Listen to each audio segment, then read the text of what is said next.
Just waiting for a few more people to join in, and then we'll start today's session.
The last British royal.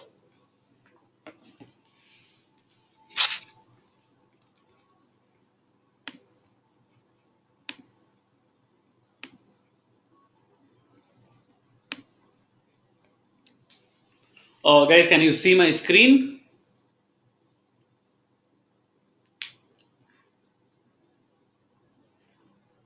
All right, thanks. All right, so let's get started with today's session.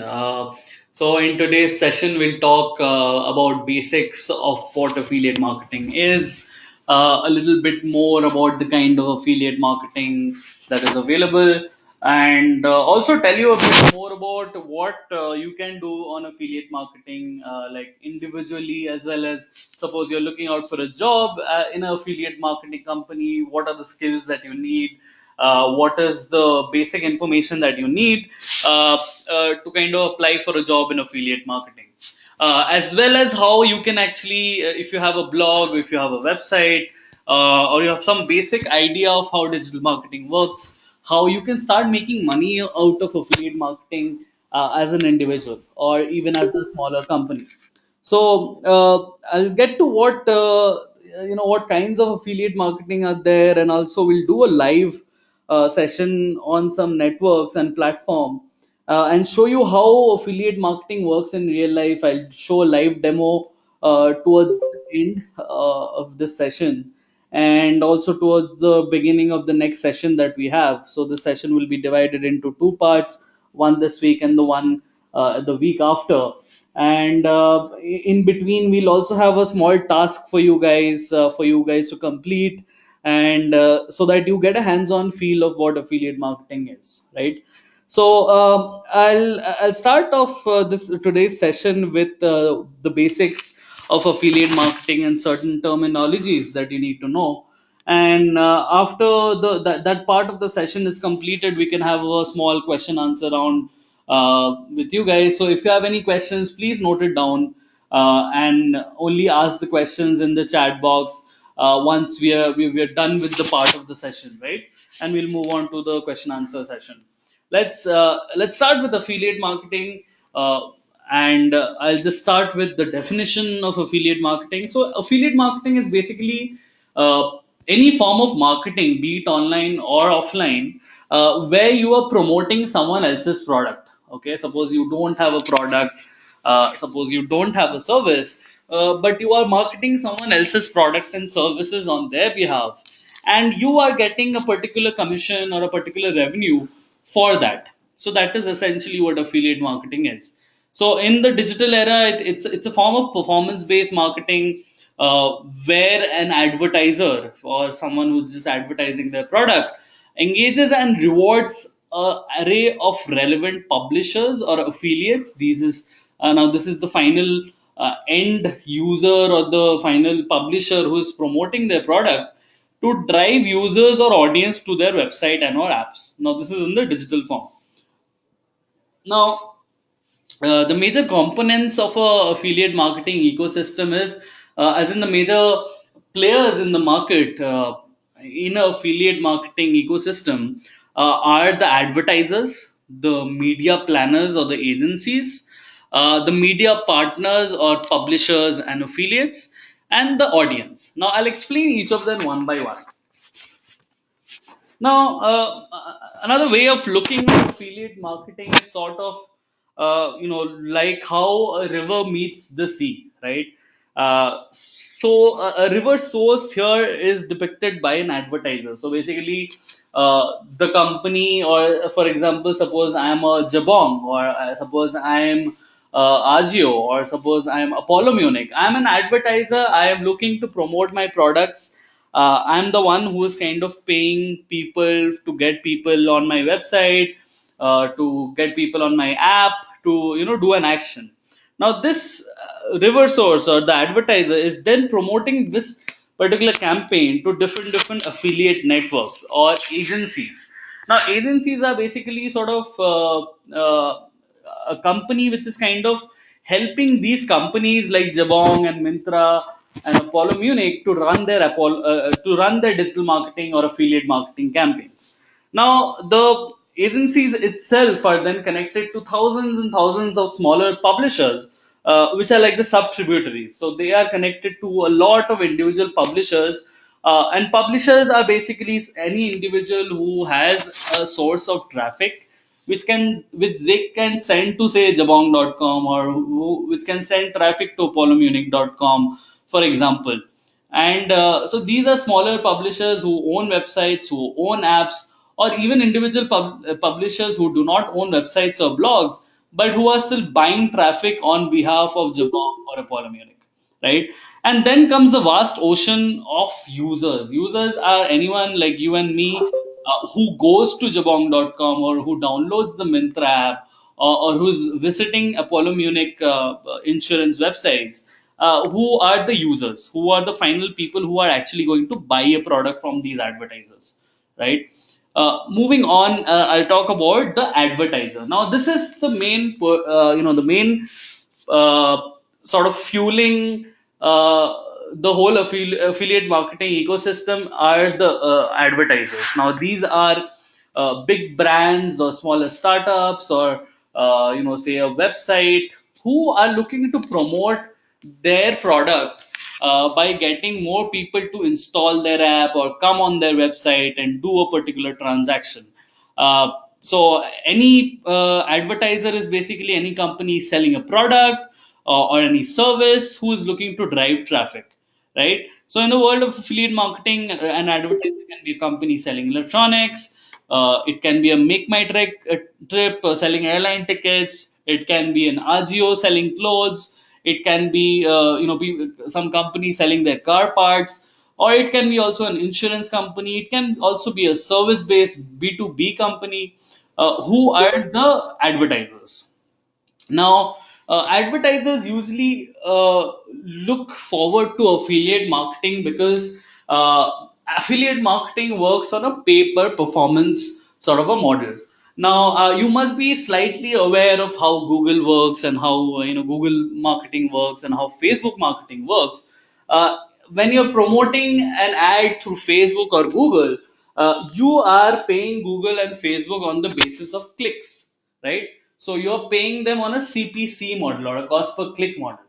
Uh, Whereas in affiliate marketing, usually how the payment model works is, if only there is a sale in my website, I will give a particular amount of money to a publisher, and hence advertisers. I'll get to more of these payment models in the next few slides, but advertisers usually prefer affiliates because they know exactly how much money they need to pay for each amount of sales driven by them, or each amount of installs driven by them, right?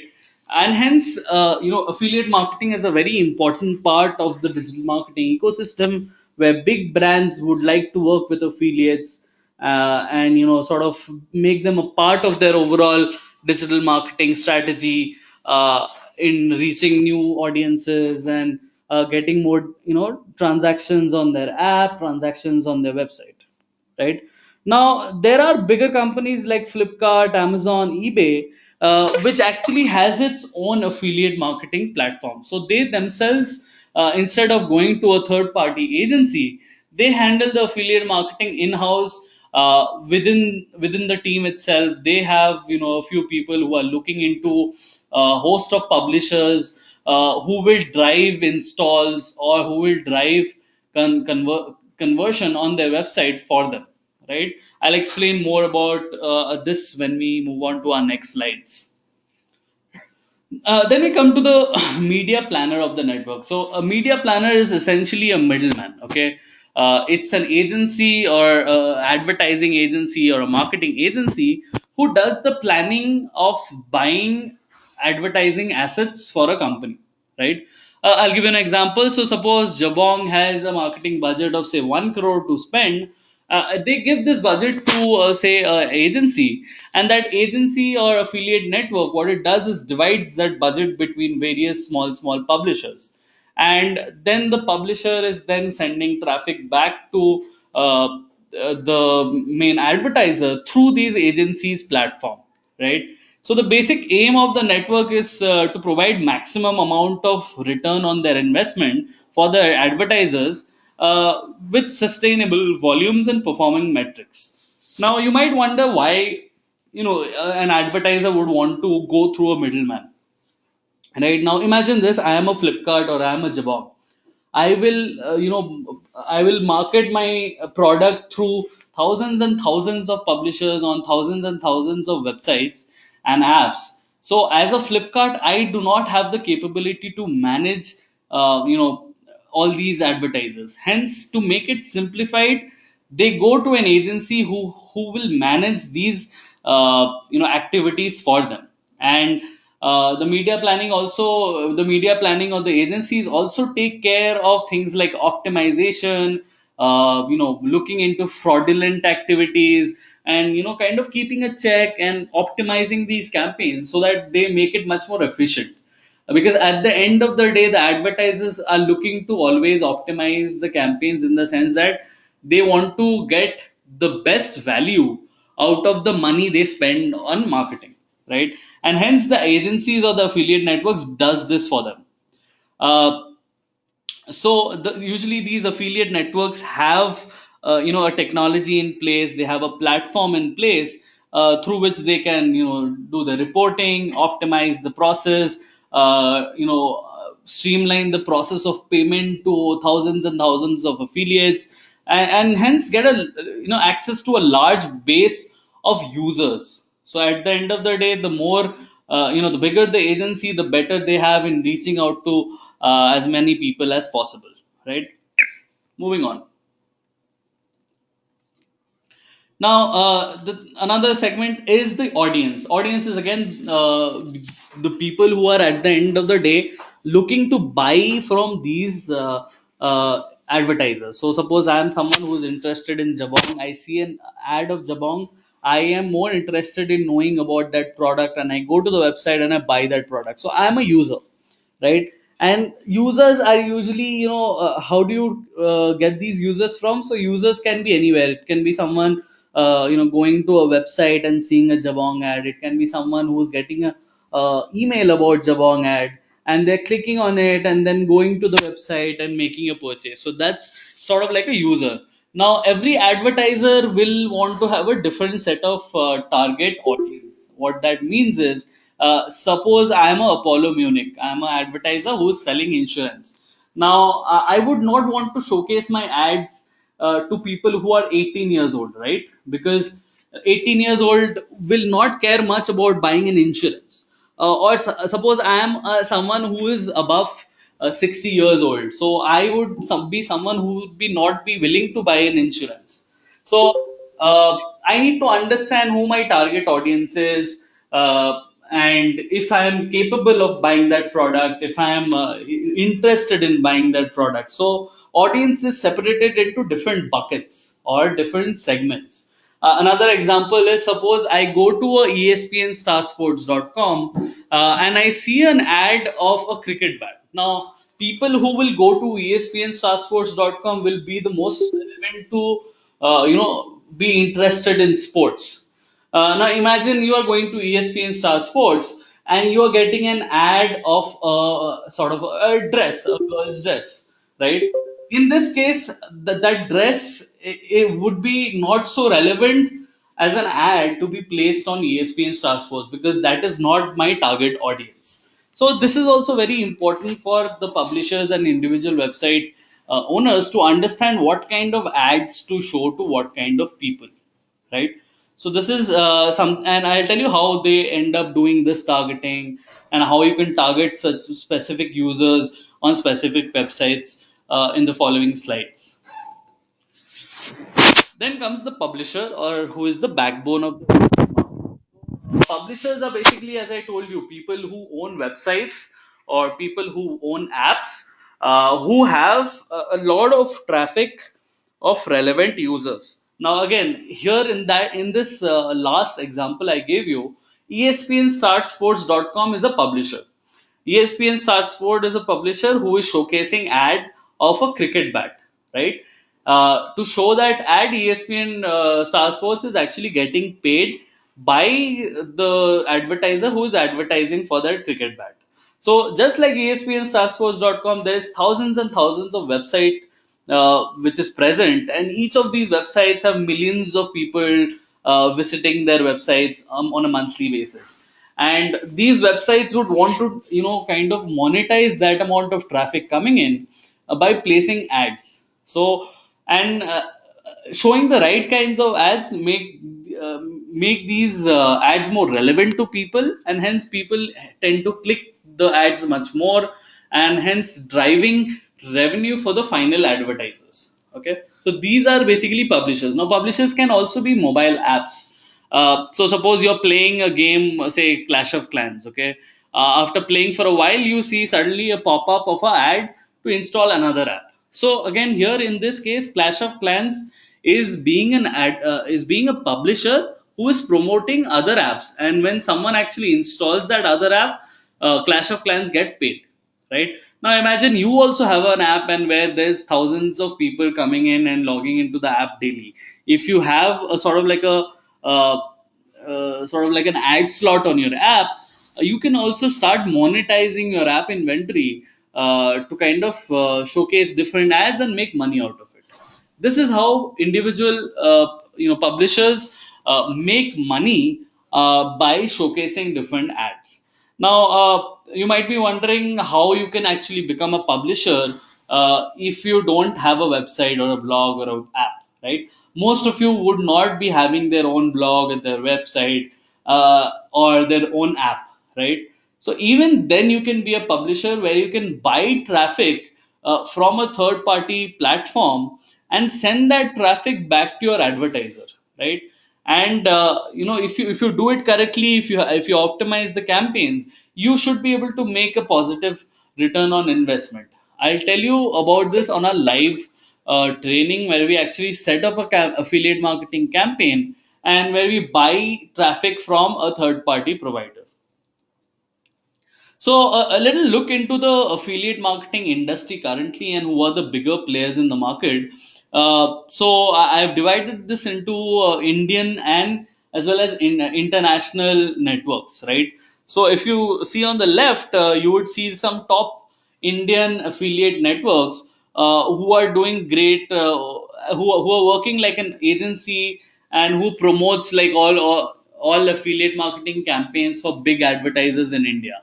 As a, if you're someone who's looking out for a role as a, if you're looking out for a job in affiliate marketing, these are sort of the companies where you can start your career with, right?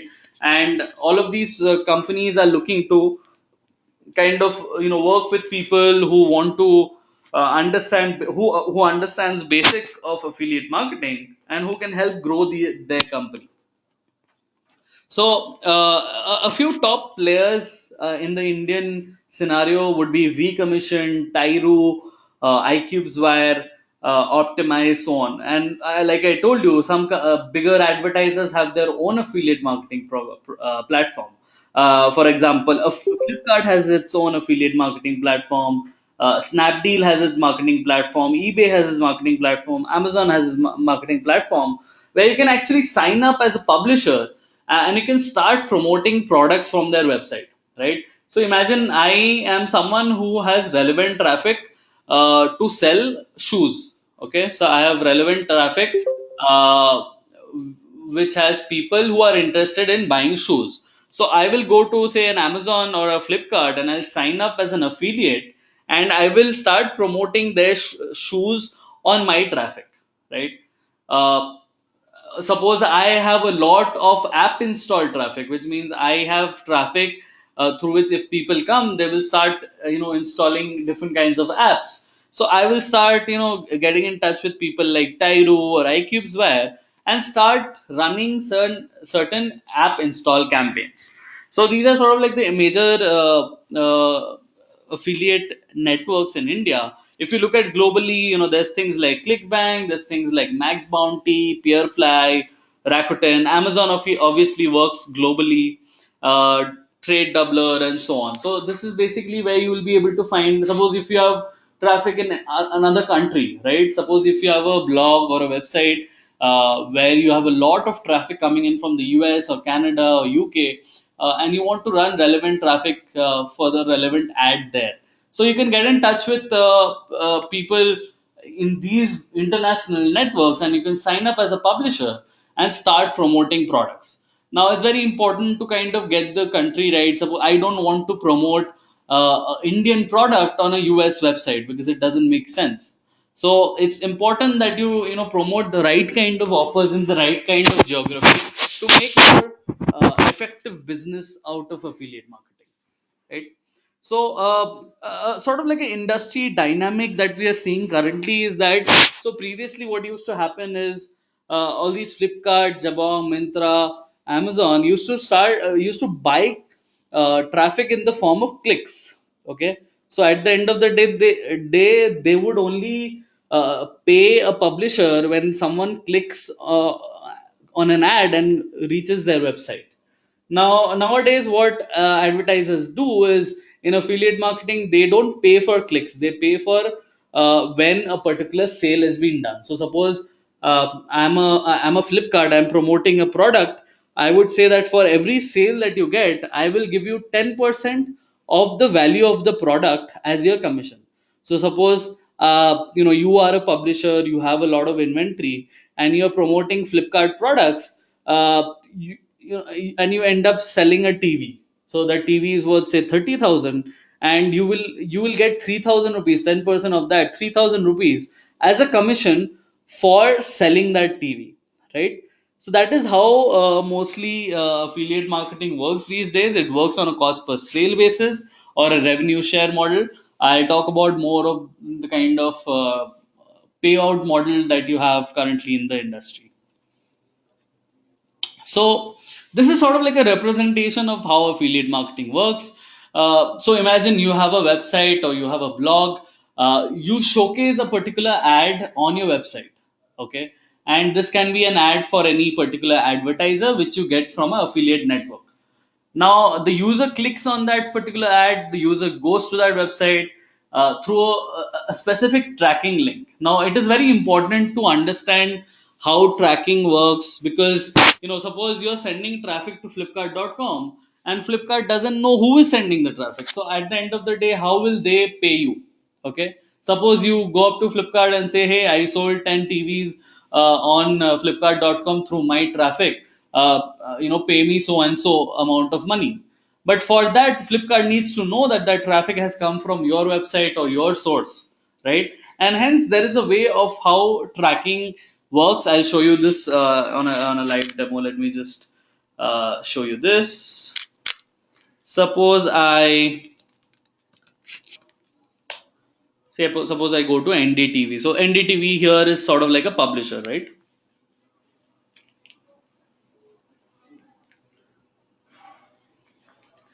Now I'll just show you how this works in real time. I'll show you how tracking works, and also in the later half of the session we'll talk about more details of how it works, right?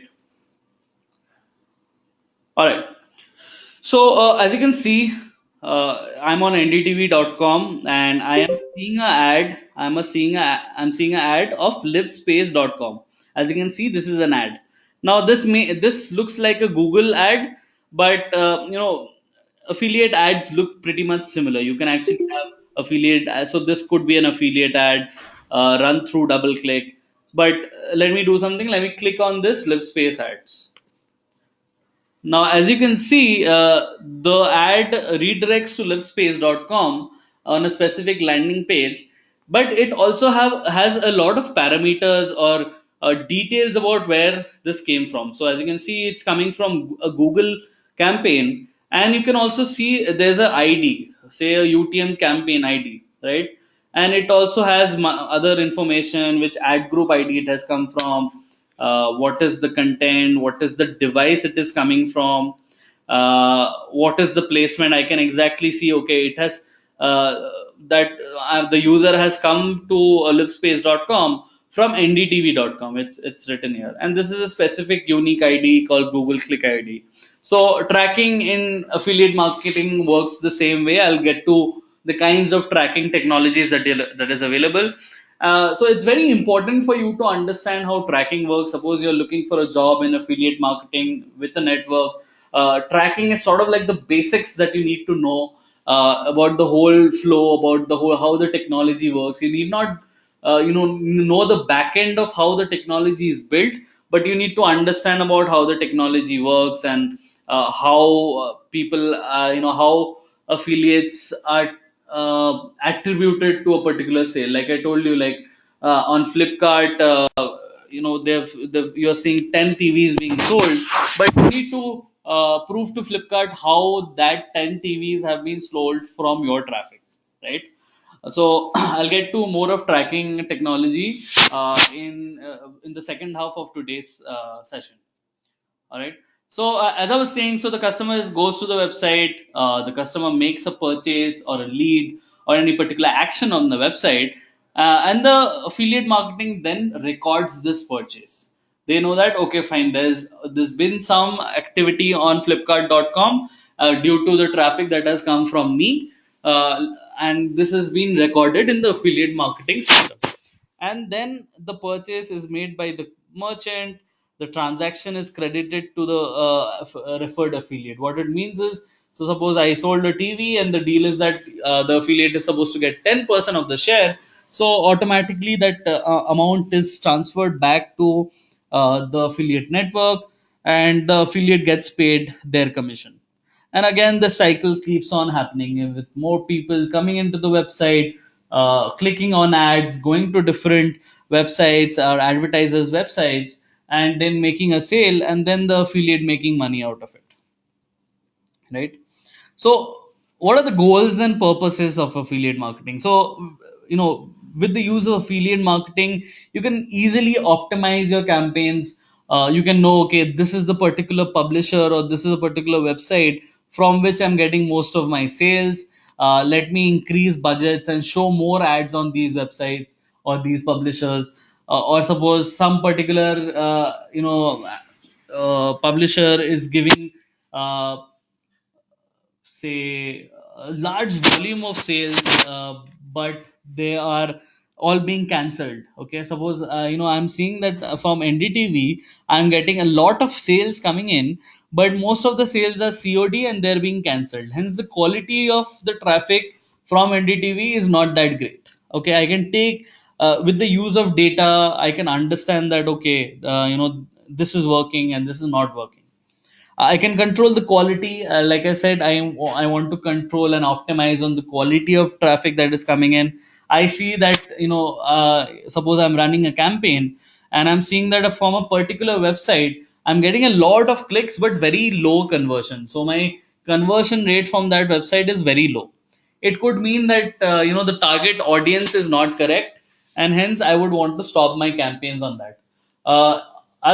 On the flip side, suppose I'm seeing that a particular placement or a particular publisher is seeing a very high conversion rate.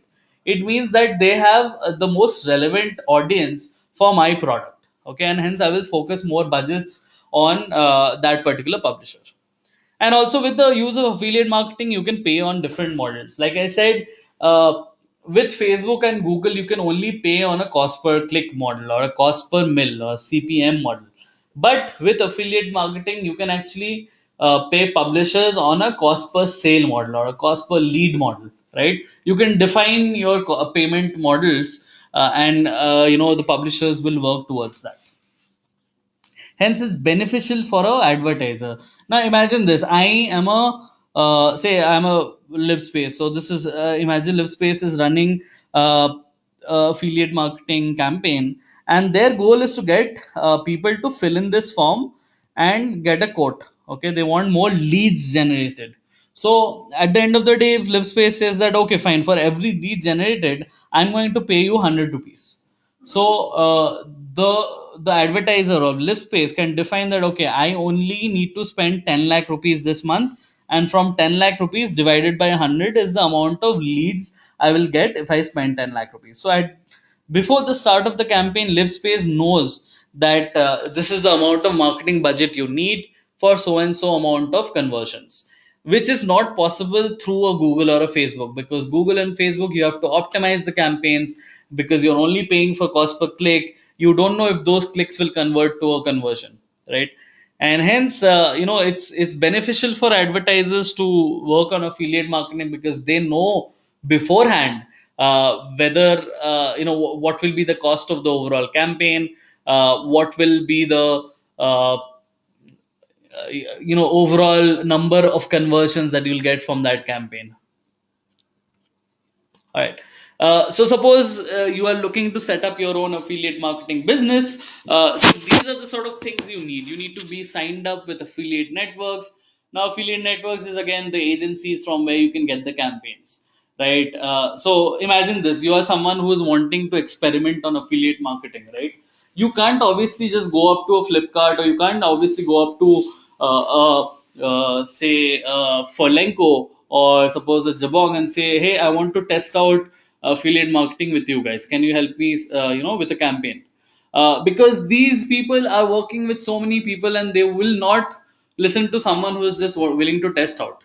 But if you go to an agency and sign up with an affiliate network, you can try out multiple campaigns from different advertisers using their platform, right? There are various platforms that these affiliate networks use, like has offers, through where you can log in and see details of various campaigns, and basis the kind of traffic that you have, you can pick and choose the campaign to run. Suppose you are someone with a lot of email database, okay, and you have email database of people who are interested in real estate, okay. So these are people who are looking to buy a flat. Suppose you have a email list of 10 lakh people of people who are looking to buy a flat. Now these are very targeted audiences, so you can go up to a particular affiliate network and start promoting real estate CPL offers, or lead generation offers. And hence, and you can A/B test like which campaign is working, which is not working, which is giving you the best amount of revenue, and you can take a call. So either you can go do that, or you can go to a media planning agency, which is sort of similar to a affiliate network. It's sort of like a bigger agency where you can sign up and start promoting certain campaigns. And another thing that you need is basically understanding of attribution and tracking. So again, like if you send traffic to a affiliate network or an agency, the agency should know that the traffic is coming from you. Okay, so that at the end of the month, when they calculate the amount of sales or leads driven by you, they know exactly, okay, these are the amount of sales uh, driven by say a publisher, Pratik. Okay, so for that you need to have tracking in place. Now, these are the kind of payout models that is available. One is revenue sharing. Now, I gave you an example of how Flipkart runs a campaign, right? Now, imagine you are uh, working on a model that for every sale that you do, Flipkart will give you 10% of the revenue. So, if you sell a TV worth 30,000, you are going to get 3,000 as a commission for making that sale happen. Or it can also work on a performance base. It can be on a cost per click basis, it can be a cost per install or a cost per action, it can be a cost per sale or a cost per lead. Okay, so whenever you drive a particular action on the advertiser's website or app, only then you will be paid a fixed amount of money, right? Now usually what happens is, what affiliate network and affiliate agencies they do, Suppose I am running a campaign to drive app installs for Make My Trip. Okay, so Make My Trip suppose is giving 30 rupees to an agency for every install they drive. Right now, when you are running the campaign through that agency, probably that agency is going to give you 25 rupees for every install, and hence that agency makes a profit of 5 rupees per every install as their own revenue. Right now, suppose if you are someone who's sharing this campaign to someone else, you will pay them 20 rupees, so you will also get a profit of 5 rupees for every install, and at the end the person who's actually driving the installs is getting 20 rupees per install. So this is how in this industry the overall revenue gets divided into various middlemen who make a particular percentage of profit margin, right? All right. So I'll get to the next section of today's session as segregation of affiliate marketing. Before that, if you have any questions so far, please type it out in the chat box below.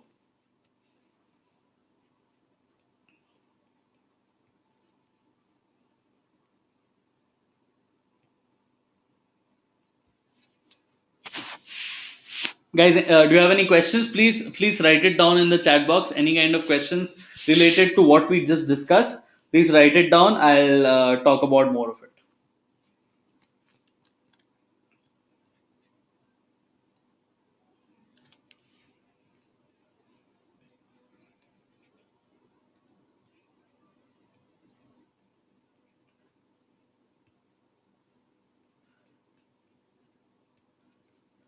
Okay. All right. So Yashna asks, how does attribution work?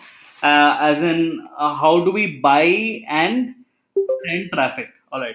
Chaitali has a similar question. So can you please repeat about how to be a publisher when you don't own a website? Yashna has the same question. And so does Anshuman. Where can we start? Okay. So, like I told you, like towards the end of the session, I'll give you a task and I'll explain how to go about this. But even if you don't own a website or a blog, you can buy traffic from, say, Google or Facebook or any other platform. Okay, there are multiple platform, DSPs, programmatic platform, where you can buy traffic from. Imagine this: you are working with an affiliate network and you have got a particular specific link from these affiliate networks. So whenever someone clicks on that link and goes to a website and a sale is occurred, that sale is attributed to that the person who owns that link. Now you can promote this link using Google AdWords. You can promote this link using Facebook ads. You can promote this link using traffic from other networks as well. Now there are various networks where you can buy all sorts of traffic. You can buy traffic in terms of video traffic, banner traffic, even all that annoying pop-up traffic that you see, that can be bought. If you have gone to torrent website and you start streaming a video, as soon as you click it, you see another website or another tab being opened on the background. Even that is a form of ad. So these are sort of like cheaper ads that you can buy at a very low cost and send traffic to that particular advertiser in the hope that you'll get a sale. Now imagine this, right? For example, you are buying traffic from a particular platform and you are getting that traffic at 1 paisa or 10 paisa per click, and you are getting paid for a conversion, say a lead, when you go to live space and someone does a lead, okay, and you get 100 rupees. So what you need to do is you need to get a lead at the least amount of clicks as possible so that you make a profit. So at the end of the day, suppose you get 10 conversions and you make a revenue of 1,000 rupees, and in order to get that 1,000 rupees you spend 500 rupees on buying ads. Okay, hence up you make a profit of 500 rupees. It's all about how you optimize the campaign, about what kind of strategies you use, what kind of creatives you use, which is important. Yes, na. So basically, we run ads for our link, which directs to the advertiser's site. Yes, Yashna, exactly. So basically, you as a publisher, you will be buying traffic and you will be showcasing ads on other website. So that's how you'll be able to make that, make profits. In the initial days, you'll have to kind of spend a bit of money on buying those ads. In the initial days, it might go in a loss for you. Suppose you make a revenue of 1000 rupees, but you end up spending 1500 rupees. So you are in a loss of 500 rupees. But it's all about experimenting and making sure the campaigns are nicely targeted so that only relevant people see the ad, and then you can make a profit out of it. I know people, individual people who are doing this, who are running affiliate ads through Bing, through Yahoo search, through Google, and making lakhs and lakhs of profit every month. Okay. Anshuman asks, is affiliate marketing similar to Google AdSense? What is AdSense? Is it only limited? Is it only linked with Google in relation to affiliate marketing? Anshuman, Google AdSense is basically a product by Google through which a particular publisher can monetize its inventory. Suppose you have a website or a blog, it is only for people who own a website, who own a blog, or who own a app. Okay, you sign up with AdSense and you place the AdSense, Google AdSense code on your website, and Google will take care of the kind of ads that they show on their on your website. Okay, and whenever someone clicks on that ad, you get paid by Google. So at the end of the month, Google will actually send you a check depending on the amount of clicks that you drive for them. That is Google AdSense. That is something different. All right. So, any more questions, guys?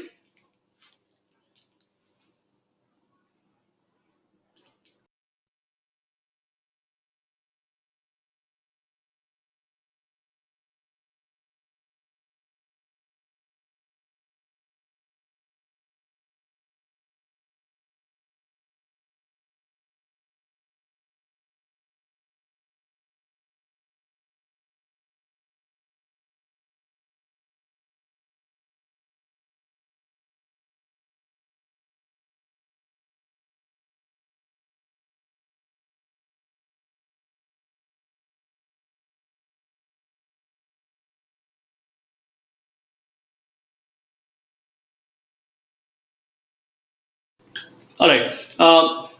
Just allow me some time, and I'll start with the next part of the session. Give me 1 minute.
All right.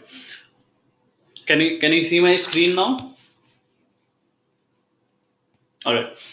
I've segregated affiliate marketing into two broad categories. One is web based and one is mobile based. Now, the way affiliate marketing works on your laptop and your desktop is slightly different from the way affiliate marketing works on your mobile phone. Okay, and hence, in terms of tracking, in terms of what kind of campaigns are there, in terms of payout, in terms of everything. Hence, I wanted to kind of separate these out into two different segments and talk about this individually. So today we'll cover the web-based affiliate marketing, and in our next session we'll also talk about the mobile-based affiliate marketing. All right. So let's start with what web-based mobile marketing affiliate marketing is. So, in terms of affiliate marketing, what kind of ads are there on desktop and web? There's display ads, there's native, there's search, there's email, and there is media buying. So I'll talk about all of them one by one. Display traffic. Now, display traffic is the most common kind of ads. Now, you've seen this everywhere. You go to any particular website, say Aaj you go to NDTV, you go to Economic Times, you go to ESPN, Star Sports, any website which has a decent amount of traffic, you will see ad slots on the side, right? Just right now, I showed you ads on NDTV. So these are display ads on top. These are display ads here. These are display ads here. Now, display ads can be in the form of either uh, uh, if in terms of Google ads. So mostly the ads that you see right now are from Google, but in general, it can also be through affiliates, right? So that is what display ads are. Now, display ads can also be very unique. Now, if you see in this particular example, uh, here the display ad is this. Okay, can you see this? Here the display ad is Ghana. So Ghana here on ndtv.com had done a small widget where if you click on it, it'll you can choose a particular song and you can start playing it in that widget itself. So it's a very unique kind of ad. So these are usually called rich media ads. So with display, you can do so many things. If you go to a particular website and you click on one of the buttons of that ad and that ad expands to that whole page. That is also another form of display ad. So you can do a lot with display ads, experiment with what kind of ads, and so on, right? Some more example of display ads. If you could keep scrolling down, I think you'll find more ads on any sort of website. Now, moving on, native ads. Now, native ads are basically something like display ads, just that these ads don't look like an ad. They look like they're part of the website itself. So, these are also known as sponsored content.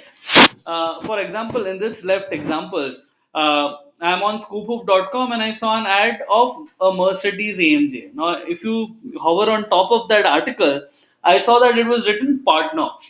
So Mercedes AMJ actually, paid Scoop Hoop some amount of money to get that article on their website because Scoop Hoop has a good amount of readership.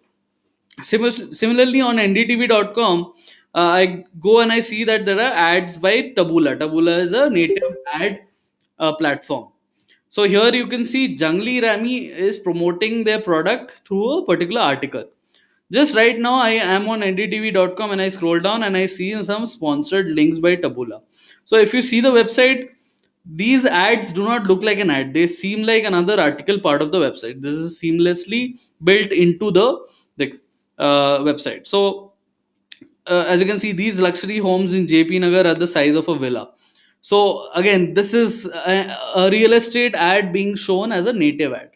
So if I click on this, you can see that the ad gets redirected. It is through Taboola. It is through on a CPC basis, and the campaign is Peninsula Heights. So this is sort of like a apartment building that they're trying to promote. And whenever someone actually signs up in terms of does a lead, Taboola gets paid. But here Taboola gets paid on a cost per click basis, as you can see, it's written here. So Taboola, Peninsula Heights is driving traffic to its website through showing ads on NDTV through the Taboola platform. Right? So that is called native inventory. So you can run your own native inventory campaign. You can actually buy ad slots on Taboola and promote your affiliate marketing campaign. Search inventory. Like I told you, like there are people I know who are actually taking up affiliate marketing campaigns and running their own Google search ads or Bing search ads or Yahoo search ads, right? So what you do is essentially you take your affiliate link and you create a search ad. Now this is through Google, this is through Bing, and when you click on this, basically it redirects through your tracking link and then goes to the website. So this will go to coverfox.com. This is going to Bajaj Allianz. So these are all ads that you see on a day-to-day basis. Now, email marketing. Now, email marketing is something that you've seen a lot, right? I mean, I'll just show you a real life example. So, email marketing is actually one of the most popular ways of driving traffic for web-based campaigns. A lot of people get thousands and thousands of emails a day. Now, you must be wondering who opens these emails, right? But for a fact, emails are opened, about 7 out of 100 times. So it has an open rate of about, and on average, about 7%. So out of 100 people, if you send one email, probably 7 people will actually open that email. Okay. And out of that 7%, a particular percentage of people will actually go to the website, it's if it's relevant to them. Now let me see what kind of email marketing campaigns are there in my personal email ID. Okay. So I'm getting a email from Indigo. So this is done directly from Indigo. If you see the email ID, it's done through Indigo. Now suppose if it's not done through Indigo, it can be through a partner. Suppose, like I told you, suppose if you have an email database and you have a way of sending emails, you can actually start promoting affiliate marketing through your particular email marketing software. Now look at this. Now this email is from travel.email/makemytrip.com, which is not something related to makemytrip.com. It's probably a affiliate who has created a domain like this and who is promoting make my trip emails. Swati, you've mentioned something on chat. I will get back to you on that soon. Let me finish this part of the session and I'll answer your query.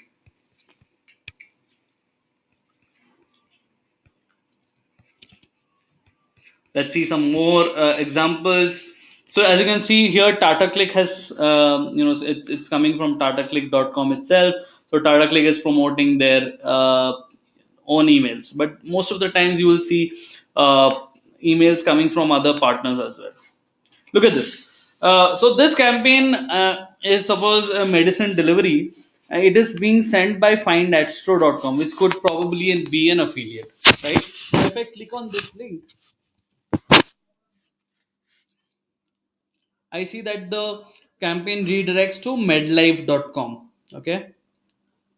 And look at this. The UTM source, if you can read above, the UTM source is Ad Canopus. Ad Canopus is the name of an affiliate agency. So this email marketing campaign is being run by an agency called Ad Canopus, and it's being run through email. And you can see the date of the campaign, and yeah, so it has all the details within it for them to track that okay, this campaign is coming from Ad Canopus. Now if I do a action here, uh, medlife will attribute this particular sale to Ad Canopus. So that is another way of email marketing, right? Now comes media buying. Now I told you, right, even if you don't own a website or a blog, you can actually start campaigns on Google, Facebook, and other channels. What are these other channels? So other channels is basically any platform where you can buy clicks and impressions from ad exchanges at a very low cost, and you can promote your affiliate links. To drive traffic through it. An example of this platform is Zero Park. Now, Zero Park is basically a platform where you can put your affiliate links and choose a particular kind of targeting and focus on driving traffic through that. Now, sort of like a task that I want you guys to kind of go ahead with this week is to explore channels like Zero Park, to explore Zero Park itself. So Zero Park has a demo login. You go to zeropark.com, you find out where the demo is, and you start uh, sort of exploring the platform and how you can actually set up a campaign, how you can run your campaign, etc. Also, another thing you can do is you can sign up to be a publisher in any of the affiliate networks that I gave you, right? Sign up with a V Commission, sign up with Tidoo, iCubesWire, Optimize. These are sort of like kind of major affiliate networks. Sign up with them, go to their website, sign up with them as an affiliate, and start promoting a particular campaign through Zero Park. Now, please note that in order to do this, you need to buy ad slots or you need to buy ads, and hence there's some amount of investment that you need to do. It can be $10, it can be $10,000. It's up to you how you do it. Okay, but in order to sort of start affiliate marketing on your own, you need to start spending some amount of money, and to buy ads. Okay, so this is image of how Zero Park looks. In the next session, before we talk about mobile affiliate marketing, we'll talk about so sort of go through a live session of the Zero Park login, right? Let's go through more details. So the types of campaigns you can run is basically CPM, CPC, CPP, cost per visit, cost per action. Now we already spoke about that. Do you have any questions so far? Okay, so I see a lot of questions here.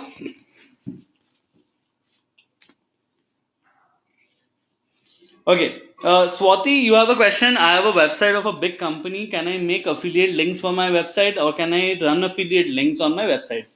Uh, Swati, yes, you can.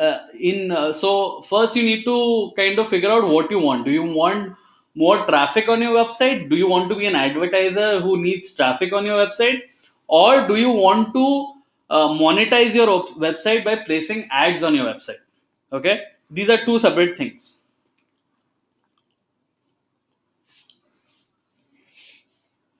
Yashna says, so the brand allows us to create domains like this from promotions.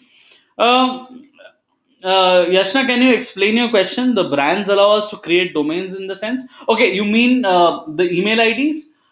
So yes, the certain brands allow you to do that. Certain brands allow you actually restricts people from having similar domains. So suppose if I'm a Make My Trip, if you are an affiliate, you cannot create a website which has Make My Trip in it. So it depends on brand to brand.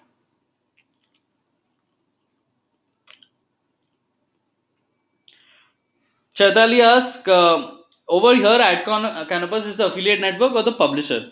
So, Ad Canopus is sort of the publisher in that example because it's the one promoting the campaign for MedLife.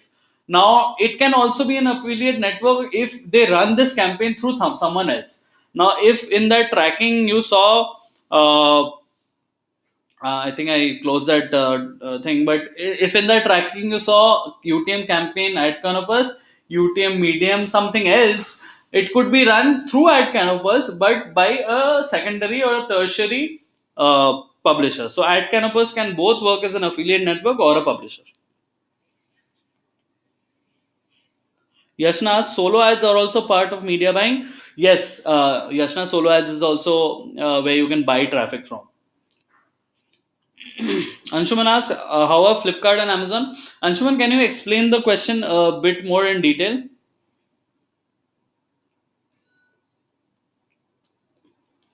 And Swati, again, I'm asking you, do you want to advertise on your website as you want? Do you want to buy traffic for your website, or do you want to monetize your website traffic by placing ads on it?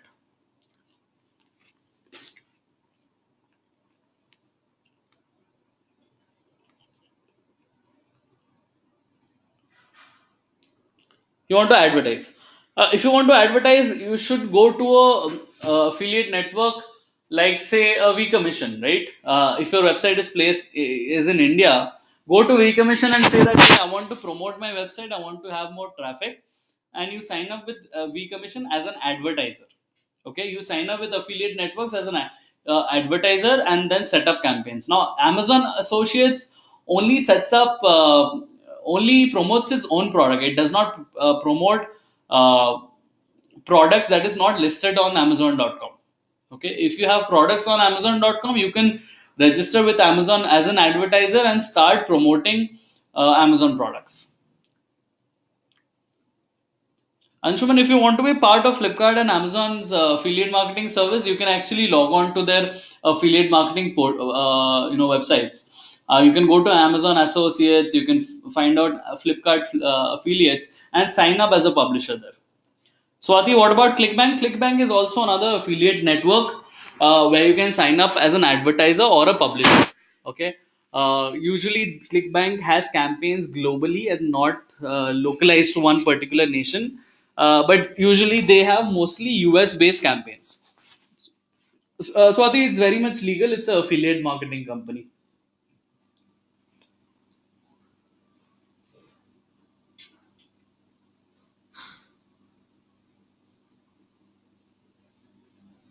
Any more questions?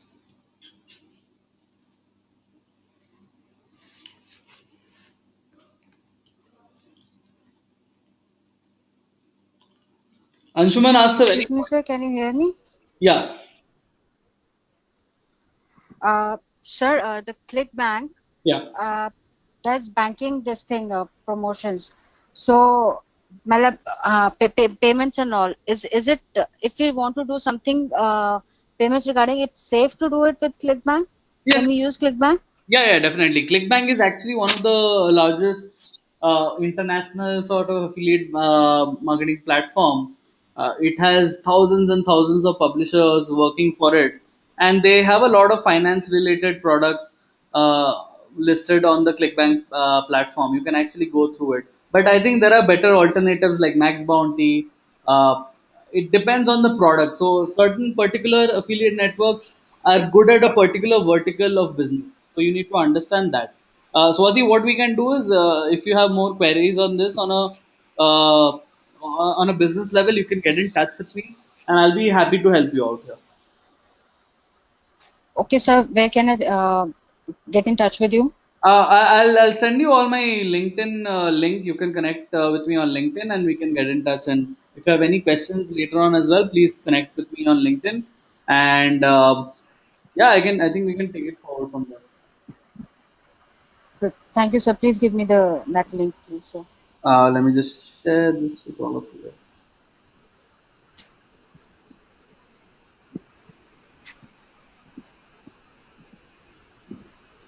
So this is part of a uh, two session course. But if you have more questions, please get in touch. I'll be happy to help. I'll share the LinkedIn link here for everyone. Please feel free to get in touch in case of questions. All right, can I move on to the next part of the session?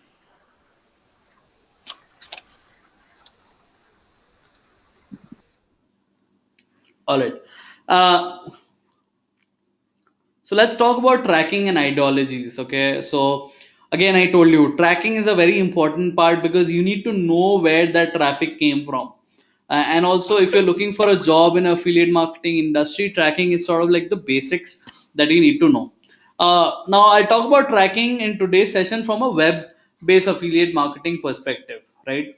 The types of tracking that is available is cookie-based tracking, session-based tracking, IP tracking, and UTM code tracking. Okay, what is a cookie based tracking? I'll make it simple and plain for you guys. You know that your website browser places cookies whenever you visit any website, right? So what happens is that cookie is essentially a primary key or a individual sort of ID that is unique to each user for each particular visit.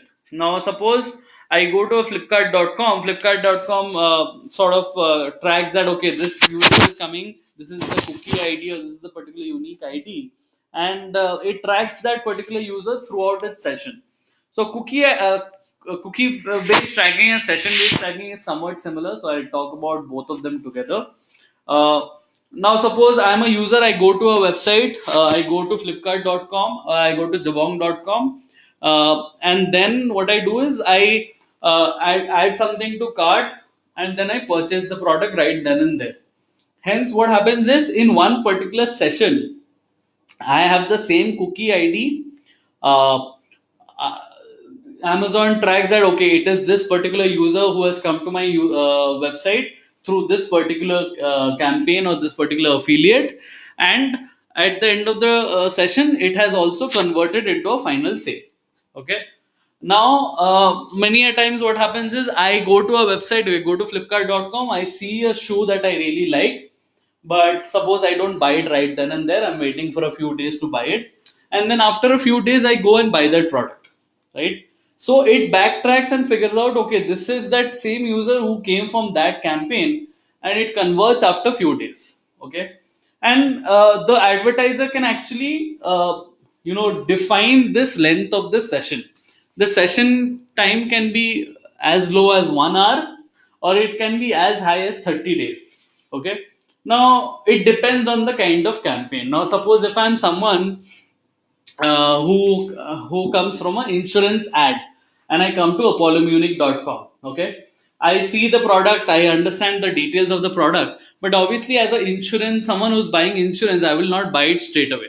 I will not invest 30,000 rupees or 60,000 rupees right away. So I see that product, but I purchase after 14 days or 20 days. Hence, keeping an attribution window of 30 days makes sense for this. But however, suppose I'm a user who has come for a sale that is happening on Flipkart, and that sale is only for 1 day. Okay. If I come on that day and purchase itself, I am a valid user. If I am someone who's coming that day but purchasing some other day, I did not come for the sale, right? Hence, session tracking is a way of understanding. Okay, this user came from this particular ad in a particular session. UTM tracking. Now, UTM tracking is something that we've already spoken about, and already I showed you an example about, but I'll do it once again. Here, what happens is the main website is followed by a particular sort of parameters. These are UTM source codes.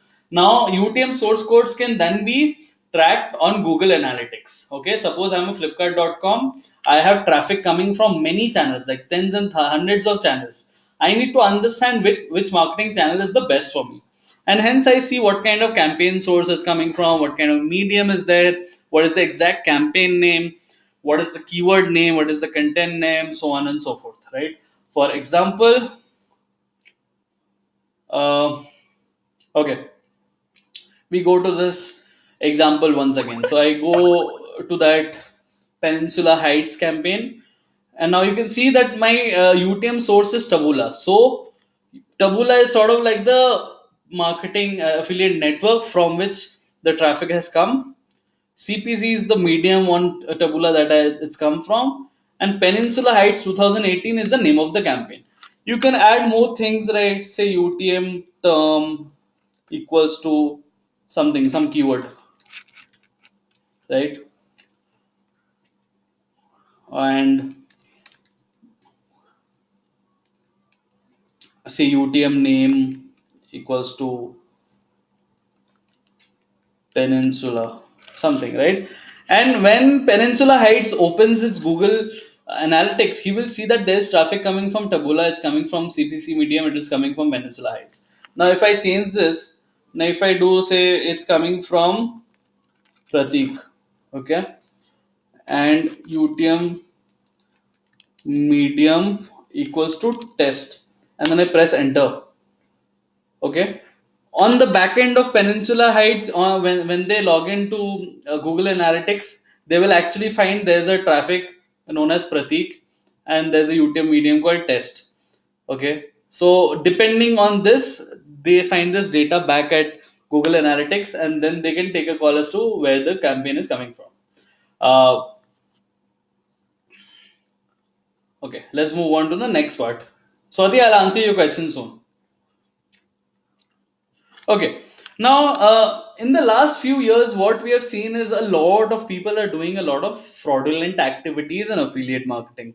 Now, you might be aware of people who are doing a lot of click spamming. You've heard about click farms in China where people are made to sit and click on ads the whole day.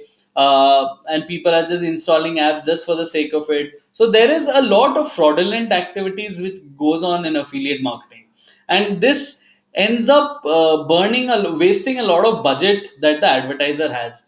In fact, in the last year alone, about $4 billion were spent in fraudulent ads across the world. That's $4 billion yearly. And hence, there was a need in this market, in this sort of industry, to kind of create products which kind of keep this fraud to a minimum. Okay, so what kind of ad frauds are there? There is bot traffic.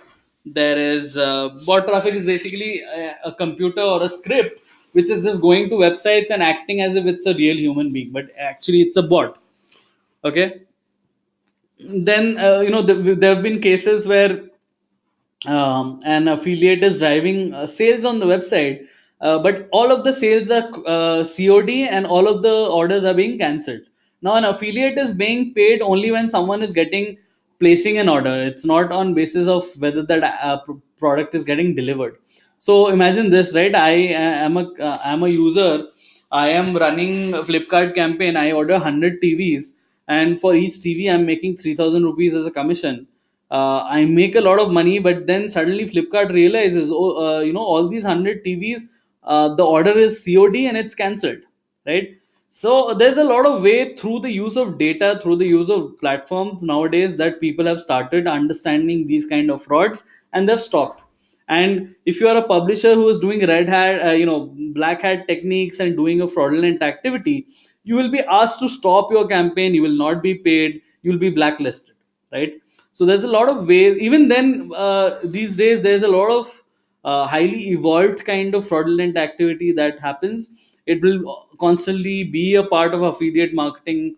It will evolve just like technology is evolving to combat fraud. There is new and new kind of ad frauds coming into the market, and this will be sort of like a continuous process of kind of improving and making sure that fraud is as low as possible. Okay, so I actually found a very fun parody video which talks about click farming and fraud, and I just want you guys to kind of have a look at this. So please have a look at this video.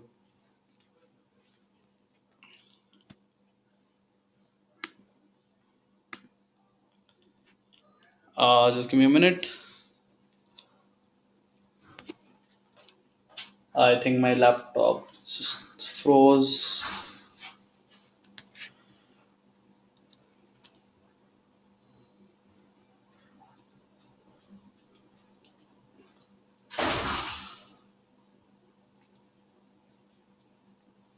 I actually don't have a link for this, but it's just embedded here. Just give me a minute, it'll start.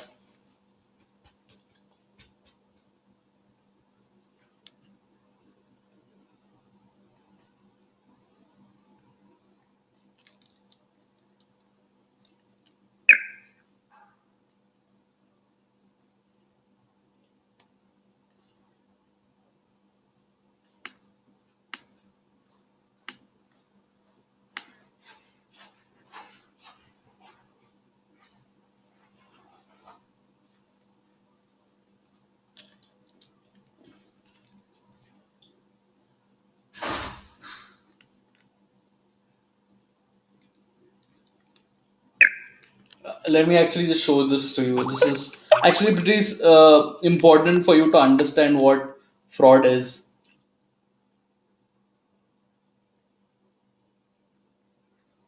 Okay, let's have a look at this. The viral video. Millions of views, millions in sales. What's their secret? What made them go viral? We did. Introducing Viral, the tool that guarantees you'll go viral. It's simple. Now you can pay for the clicks you need to make your video go viral. We have a vast network of professionals working day and night, constantly clicking on your videos. It began with our intern clicking program. But once we developed the IP propagator, we quickly expanded. Now we outsource to clickers all over the world. We've already expanded into South America, Indonesia, and India. But traditional clicking can only produce so many views. That's where we differentiate ourselves from the rest, providing outreach programs for the elderly. Keep clicking. In an average hour, I can click on 300 videos. The knuckles, start getting sore, and you got to do stretch. I would do this. Oh, I heard a crack. And our school clicking programs provide valuable learning to kids while giving you valuable clicks. What's the sticker for? Doing a good job clicking. Making a good viral video used to take a lot of work. Now anyone can do it. We're constantly working on innovative new ideas, helping people go viraler and viraler. And we also have a new app. It's called the CL app, so you can click on the go. Actually, Ian, you've got the clap on your unit, correct? Absolutely. Okay. Sorry, so we utilize the product here in the office as well. Once we bypassed the viewing process, our world opened up. Anywhere there's a button, we can be collecting clicks. Elevators, pin pads, whack-a-mole. A lot of people don't realize that they are clicking. For instance, the button at a crosswalk. When you hit that, you're helping videos to go viral. One day we won't need the viewer. These days, views are everything. Don't underestimate what a viral video can do for your brand.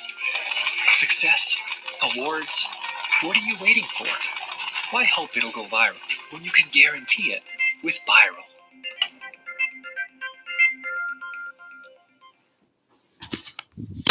So even though it's sort of like a parody, it's actually kind of true. True. I mean, there was a point in time where people could actually buy uh, YouTube YouTube views. You could buy clicks, and so even though this video was sort of trying to be a parody at that, there was a lot of truth behind it. There was a lot of click farms in China where people, all they did throughout the day was just click on ads, and just generate fake traffic on websites and apps.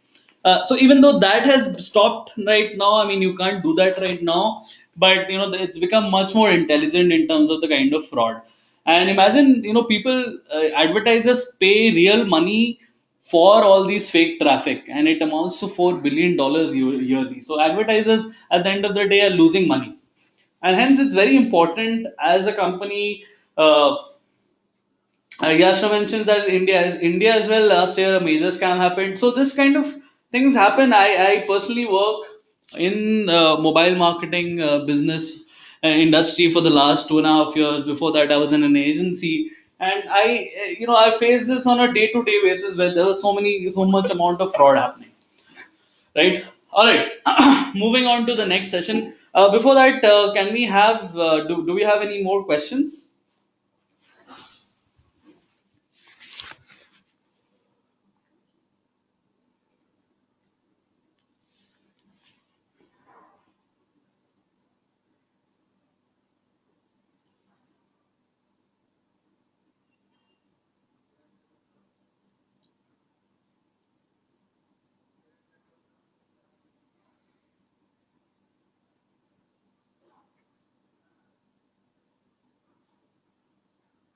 All right, moving ahead. So I'll talk about optimization right now. So optimization is basically a way of making your campaigns more effective.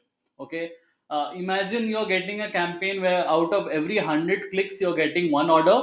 Optimization means to improve that percentage from 1% to 2, 3, 4, or whatever is possible, right? So you do this by improving the kind of campaign settings, the improving the kind of targeting, removing fraud and optimizing against fraud, and so on and so forth. Okay, and you optimize basis variety of metrics. Suppose a client wants that the CTR, or the click to the impression to click ratio, is as high as possible. So out of 1,000 people seeing your ad, say 10 people click on it. Okay, so that's a CTR of 1%. You want to improve that and get it to 2%, 3%. CVR is conversion rate. Again, CVR is a kind of similar. KPI is basically a key performance index. Now every company has sort of like a key performing index, which is sort of like the business unit metrics that they look at in the back end. Okay, so Jabong may want a KPI of, say, I want ROAS, or return on ad spends, to be 10. What it essentially means that if it spends 1 crore on buying ads, it needs a return of 10 crores of revenue of products sold. So that's a ROAS of 10. Okay, so many companies start optimizing on ROS, starts optimizing on customer acquisition cost, CPTs, and so on and so forth, right? And how do you optimize? There's a variety of ways of improving your campaign once it starts, and with the use of data you can optimize. Okay, types of optimizing metrics: quality of traffic determination.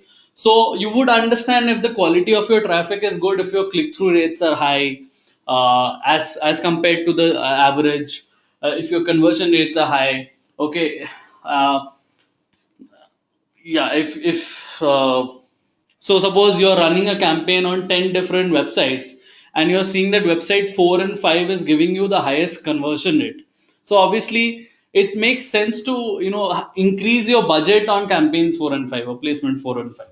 Okay. Now if you're running 10 campaigns and you're seeing that campaigns 9 and 10 are giving you the highest amount of volume, and if volume is the key factor that you're looking at, it makes sense that you pump in more budgets to campaign 9 and 10, right? So that is optimization. If you pump in more budgets on 9 and 10, automatically your overall volume increases. Okay. If your conversion rate on campaign 4 and 5 is high, if you pump in more budgets there, your overall campaign conversion rate improves. So that is basically what optimization is. You can also do this in the other way. Suppose you say that campaign 7 is seeing very low CVR or conversion rate. So you pause that campaign. Okay. Another very important way you can do is day of the, hour of the day analysis. You are seeing that people are buying more products in the evening time as compared to mornings. So you stop the campaign in the morning. You focus only on the evening hours. You spend all your budget during the evening hours, and hence your overall averages improve. You are seeing that your campaigns are performing better from Thursday to Saturday. Hence, it makes sense to put more budgets from Thursday to Saturday rather than the rest of the week. Hence, it improves the overall performance. So these are sort of like just examples of how you can optimize your campaign. Of course, there's with the use of data. Once you start a campaign, you see your data at individual level, that what is working, what is not working, and basis that you can kind of take a call. And here, that is what I mean by analysis basis raw data. Raw data is basically when you get every click level data or every conversion level data, and then you understand, where the campaign is working. You can also optimize basis location. So you see that, okay, my campaign is working best in Mumbai and Delhi and not in Bangalore. You focus more of your budgets in Mumbai and Delhi. You see that your campaigns are working better in tier 1 cities and in India as compared to US. So you focus your budgets on India, and you focus your budgets on, tier cities in India. So that's kind of like the way you can optimize. These are certain examples I just gave. Obviously there's more and more things you do when you start a campaign. Now, budget planning is basically sort of like a duty of a media planner. A media planner is someone who plans out the campaign as to how much money to spend and what would be the effective return, right? So, before you start any campaign, be it a media manager working in an agency or a marketing manager working for a big company like Flipkart, budget planning is sort of an important sort of a role that you need to do. You need to understand and how much budgets to give to each individual channel, to each individual publisher, and so on and so forth. And also take a call basis how the campaigns are performing. You're saying that, okay, one publisher is doing better than above, so let me push more budgets to that particular well performing publisher, right? And this is again in line with what your goals are. If a company's goal is to get more people on the website, or whether the company's goal is to get more number of conversions. So that's how you plan your budgets. Now, this is sort of like a sample budget planning Excel table that I've made. I'll just explain to you. These are all just estimates. Suppose if it's a CPL campaign or a cost per lead campaign, and for every lead you're paying rupees 200. Okay. And you are gradually scaling up the campaign from 300 daily leads to 1750 daily leads. Okay. This is the amount of money you spend. This is the amount of leads in a period of 7 days. This is the out of say out of 2100 leads, you see that 65% are actually registering. Okay. So your registration says this. Hence, your effective cost per registration becomes this, which is basically now amount of money spent divided by registration. Then, out of 1365 registrations, you see 158 people actually buy that product, or it's a final sale, and your conversion rate is this. So you have a, even though your cost per lead is capped, it's a fixed rate that you're paying. Probably your final goal is getting sales at the lowest cost possible, and hence you're optimizing on registration rate and you're optimizing on conversion rate to improve your cost per transaction. And suppose I keep a fixed revenue per every sale, then you can get a calculation of the return of investment.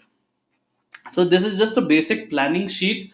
If you're working in an affiliate network, if you're working in a media agency, advertising agency, this is some sort of calculations that you need to do on a regular basis, and you need to understand what works and what is the final goal and how you will be able to optimize this. And also another very important thing is how you keep an account of how the profit margins will be for you or your company. Think of it from an individual affiliate point of view or being a company point of view. It is important that you increase that margin.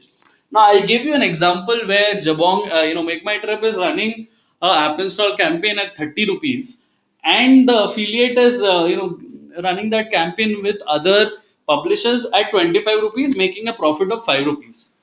Now imagine this, right? How can you maximize this? Now you run that Make My Trip campaign with 10 people, 10 publishers, and you say that, okay, with my best publisher I will pay him 25 rupees, but for the publishers who are not doing that well, I will pay him slightly lesser. Okay, I will pay him 22 rupees, hence improving my margin. So there's various strategies you can use to kind of increase your margins. Now imagine if you are running individual campaigns as an individual affiliate, and you are running campaigns on say zero park. You also need to understand how much money you need to spend on buying ads versus amount of revenue that you're making, and hence the overall margin that you're making. And hence it's very important to kind of plan your budget, to understand how the campaigns are running, to optimize these campaigns to kind of improve your margins. You need to understand what is the ideal versus practical scenario. Now this is sort of like a, before running the campaign I set up a plan like this, but it's not necessary that my campaign will go according to that. Okay, due to various factors your campaign performance will change from time to time, right? Suppose there's a huge storm that comes in, and people, there's a lot of parts of a particular city where the internet gets knocked out. Automatically you'll see a drop in traffic in a particular city, and then you'll say that, okay, my campaigns are not going according to plan. Or suppose if there's some event that is going on, and you see a drop in traffic and you are not being able to do that. So you need to be able to understand these practical situation and deal with that. So that's sort of like a job of a media manager. And then also there's a thing about compensating fraud. Now suppose you start running a campaign and you see that one publisher is doing really well, but suddenly you see a spike in the amount of fraudulent installs coming in, and hence in real time you need to take a call as to decreasing spends on that and increasing spends somewhere else, so that you make a better performance. All right. So I think that's about it in terms of the web based affiliate marketing session that we had today.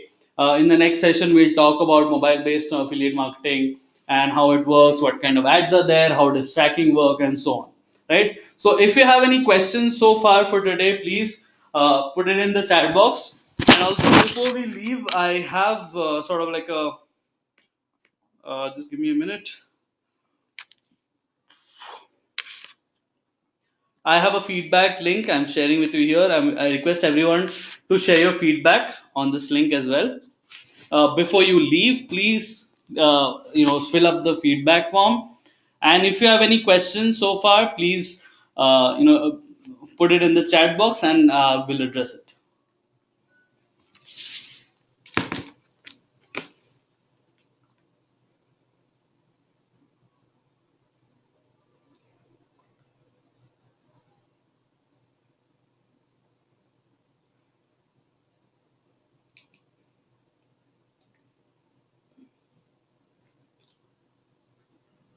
Any questions, guys?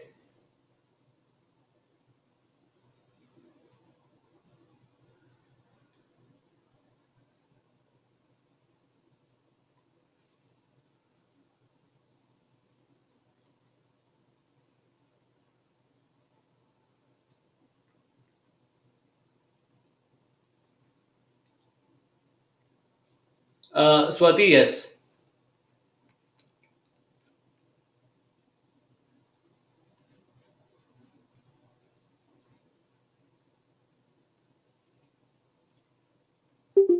Any other questions from anyone? Guys, please fill in the feedback form and let us know how it goes. And in the next session, next Wednesday, we are going to do a live session on Zero Park and V Commission. So please research, understand what kind of platforms are there for you to buy traffic, and have a look through. Do a bit of Google search and see what you can find, and we'll discuss more in the next session. Anshuman asks, can you share any file you have terminologies related to affiliate marketing? Anshuman, you will find the particular PPT, this PPT, in the Digital Vidya portal that you have. And for any other terminologies, I think a simple Google search would do. Just keep searching for things like affiliate marketing basics, things like affiliate marketing terms. And if you have any questions, we'll discuss them on the next session.